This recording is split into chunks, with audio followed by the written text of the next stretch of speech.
구독과 좋아요는 지혜나무에 큰 힘이 됩니다. 오늘도 좋은 말씀 들으시고 평안한 하루 되시길 바랍니다. 쇼펜하우어는 염세주의 철학자의 대표로 인식되고 있지만 실제로는 고통으로 점철된 세계에서 행복을 위한 삶의 지혜를 찾은 철학가입니다.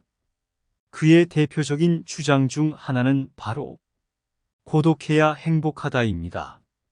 그런데 우리는 이상하게 보이지 않기 위해 억지로 남에게 맞추며 살아가고 있지 않나요? 다른 사람이나 외부 환경에 맞추지 않고 고독을 사랑하는 습관을 가져야 한다고 가르친 쇼펜하우어. 타인에게 너무 잘해주거나 친절하게 대해서는 안 되는 이유와 인간관계 처세를 쇼펜하우어의 말을 통해 알아보겠습니다. 타인에게 너무 잘해주거나 친절하게 대하지 마라. 나의 호의가 바른 사람에게 전해진다면 기쁨으로 돌아올 수도 있지만 대부분의 사람들은 나를 무시하고 그저 이용해 먹기 좋은 사람으로 볼 수 있다. 남들과 달리 뛰어난 개성을 지닌 사람은 본질적으로 타고난 것이 고립의 성향이기 때문에 젊은 시절에는 어려움을 느끼지만 나이가 들면 오히려 자유로움을 느낄 것이다. 고립의 습관에 더하여 자기 자신을 친구로 삼는 습관까지 가진다면 그것이 제2의 천성이 되기도 할 것이다. 젊은 시절에는 고독을 사랑하는 습관을 가지기가 어렵다. 이제는 나이가 들어가면서 마음이 아주 편안하고 간단해진다. 즉, 고독한 마음은 마치 물을 만난 물고기처럼 아주 자연스럽게 되는 것이다. 우리의 모든 불행은 혼자 있을 수 없는 데서 생긴다. 세상에는 어디에서나 모든 것들에 들러붙어서 무엇이든 항상 취할 준비가 되어 있는 천민무리가 있다고 한다. 그들은 무수히 때로 몰려들어 있는 해충과도 같은 존재일 것이다. 그들이 그렇게까지 하는 이유는 단지 자신의 무료함을 벗어나기 위해서이다. 스스로 정신적 온기를 충분히 지닌 사람들은 굳이 그 무리에 섞일 필요가 없을 것이다. 지적으로 뛰어난 사람들은 고독한 생활로 이점을 얻을 것이다. 첫 번째는 자기 자신과 함께 할 수 있다는 이점일 것이고, 두 번째는 타인과 함께하지 않는다는 이점일 것이다. 모든 교제에는 강요와 고충 위험이 따른다.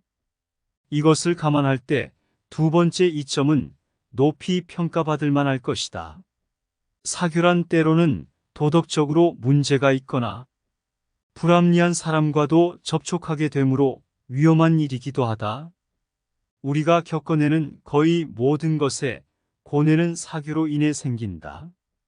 다른 사람의 잘못을 고치는 일은 거의 불가능한 일이다. 다른 사람의 생각이나 의견을 반박해서는 안 될 것이다. 다른 사람을 불합리한 생각과 허망에서 벗어나게 하려는 것은 비록 구약 성서에 나오는 인물처럼 969세까지 살아도 그 목적을 달성할 수 없는 일들일 것이다. 또한 다른 사람과 이야기할 때는 아무리 호의적으로 말한다 하더라도 상대방의 잘못을 비난해서는 안 된다. 다른 사람의 감정을 사기는 쉽겠지만 그 잘못을 시정하기란 매우 어렵기 때문이다.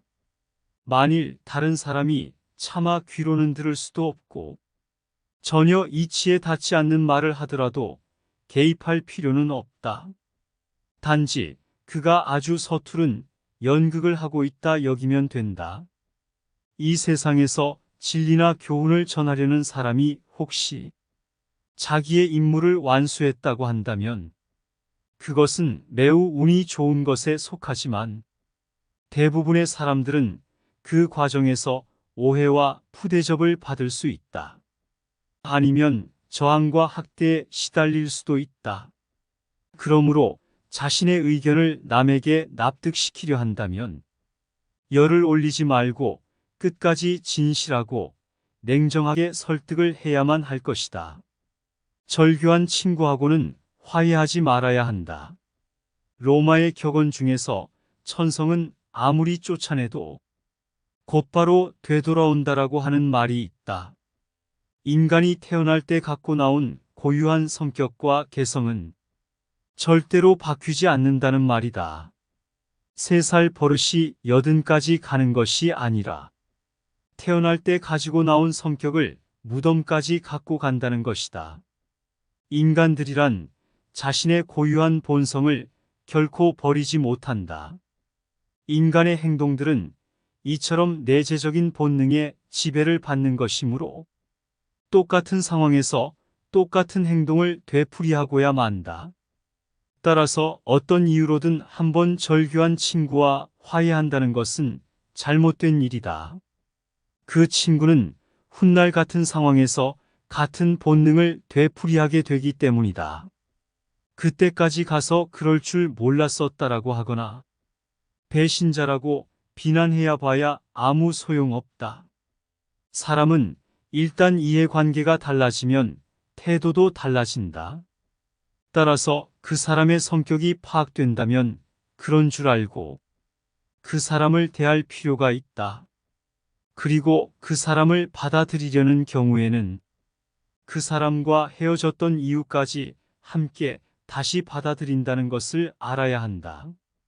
광물학자가 광물의 표본 자료를 가지고 물질의 특성을 표기해 주는 것과 같다. 사람을 대할 때는 우리가 관계를 맺고 있는 이웃 사람들의 성격적 특성들을 마치 광물의 본래 특성을 분류하는 것처럼 분류해 둘 필요가 있다. 그 이유는 사람의 성격은 절대 변하지 않기 때문일 것이다. 개인적인 비밀을 사람들 앞에 드러내지 마라. 개인적인 비밀을 남들에게 얘기할 필요가 없다. 좋은 비밀은 질투를 불러일으키고 나쁜 비밀은 상황이 나빠지면 결국 나에게 약점이 되는 법이다. 따라서 개인적인 비밀은 마음속 깊이 숨겨두어야만 한다. 아무리 친한 친구에게도 객관적인 자기 모습만 보여주는 것이 좋다. 주관적으로 바라보면 친구도 결국 남이기 때문이다. 적에게 알려서 안 될 일은 친구에게도 알리지 말라는 아라비아 격언이 있다. 비밀을 지키면 비밀의 주인이 되지만 비밀을 고백하면 비밀의 노예가 된다. 그리고 평화의 열매는 결국 침묵의 나무에서 열리는 법이다. 말이 많으면 말 실수가 느는 법이다. 과묵함은 처세의 근본이란 사실을 우리는 결코 잊지 말아야 한다. 자신의 재능을 과시하지 마라. 자기 재능을 크게 과시하는 것처럼 어리석은 사람은 없다. 재능이 뛰어난 사람이 가장 먼저 해야 할 일은 가진 재능을 감추는 위장 가면을 쓰는 일이다. 재능이란 과시하는 순간 공격의 대상이 된다. 어떤 방식으로든 과시를 해서는 안 된다. 상대방에게 나의 월등함을 과시하게 되면 격렬한 열등감과 분노심을 일으키게 된다. 상대방은 결국 나에게 복수심을 품고 모욕을 주어 안갚음을 하고 싶어 하기 마련이다. 사람은 본디 자신과 비슷하거나 자신보다 열등한 사람과 있을 때 가장 큰 편안함을 느낀다는 사실을 잊지 말라. 어릴 때 친했던 친구들과 시간이 지날수록 멀어지는 이유도 이와 비슷하다. 오랜 시간 자신만의 삶을 살며 어릴 때 친구들과 비슷한 부분이 사라졌기 때문에 점점 멀어질 수밖에 없는 것이다. 그러니 나의 안전을 위해 나의 뛰어난 점을 너무 드러내지 말고 재능을 드러내야 할 때와 숨겨야 할 때를 구분하여 다른 사람을 안심시켜라. 자신이 어떤 슬픔을 겪고 있는지에 대해 말하지 마라. 슬픔은 공유해서 좋을 것이 없다. 기쁨은 좋은 사람들과 나눌 수가 있지만 슬픔은 아무리 좋은 사람이더라도 부정적인 감정으로 물들게 한다. 나의 슬픔을 위로해 주지 않는다고 그 사람을 비난하지 마라. 타인 혹은 세상에 절대로 많은 것을 기대해서는 안 된다. 아무리 친해도 결국 타인인 다른 사람에게서 무엇을 더 얻으려 하는가? 결국 인간은 누구나 혼자다. 중요한 것은 혼자 있을 때 그가 어떤 사람인가 하는 것이다. 모든 것에 있어서 결국 인간은 자기 자신에게서 구해야 한다. 약간의 근심, 고통, 고난은 항시 누구에게나 필요한 것이다. 슬퍼하고 좌절하며 인생을 낭비하지 마라. 우리의 슬픔은 대부분 다른 사람들과의 관계에서 비롯되므로 혼자가 되는 것에 익숙해져야 한다. 상대의 생각이나 의견에 반박하지 마라. 다른 사람이 나를 바라보는 시선과 내가 스스로를 바라보는 시각은 다를 수 있다. 이러한 불균형 때문에 우리는 자주 고통에 직면하게 된다. 다른 사람과의 관계 속에서 서로를 이해하지 못하거나 오해가 생길 때 우리는 서로를 미워하거나 증오하면서 정신적인 상처를 주고받게 된다. 건전한 논쟁은 좋은 일이다. 하지만 건전한 이유가 아닌 그저 당신의 속마음을 알아내려는 교활한 속셈을 가진 사람을 대할 때에는 경계심을 풀지 마라. 경계심이란 마음의 빗장을 단단히 걸어두는 것이 지혜롭다. 인간이란 모두가 똑같다. 그들은 칭찬을 받으면 비록 사탕발림이라는 걸 뻔히 알면서도 흐뭇해한다. 인간의 이런 특성은 이해하기 어려울 만큼 어리석고 무의미하다. 걱정에 대한 상상력을 억제하라. 걱정은 한번 시작하면 좀처럼 걷잡을 수 없게 된다. 거센 폭풍의 기운에 휩쓸린 것처럼 제멋대로 자라는 것이 걱정의 특징이다. 걱정에 대한 상상력은 모래성과도 같다. 우리는 걱정으로 모래성을 쌓지 않도록 반드시 경계해야 한다. 걱정의 모래성은 많은 열정만을 낭비할 뿐이다. 걱정으로 세운 건물은 단 한 번의 한숨으로 무너져 내릴 만큼 허망하다.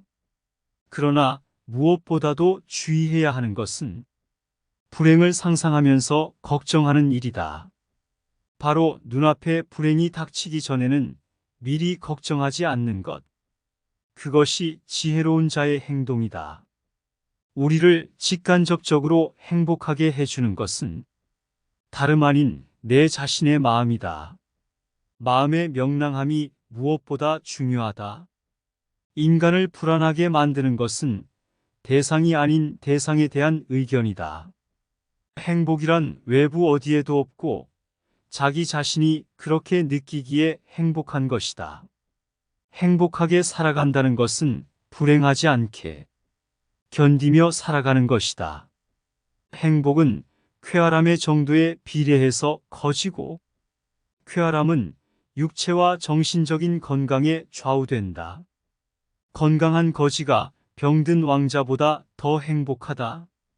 행복은 쾌활함의 정도에 비례해서 커지고 쾌활함은 육체와 정신적인 건강에 좌우된다.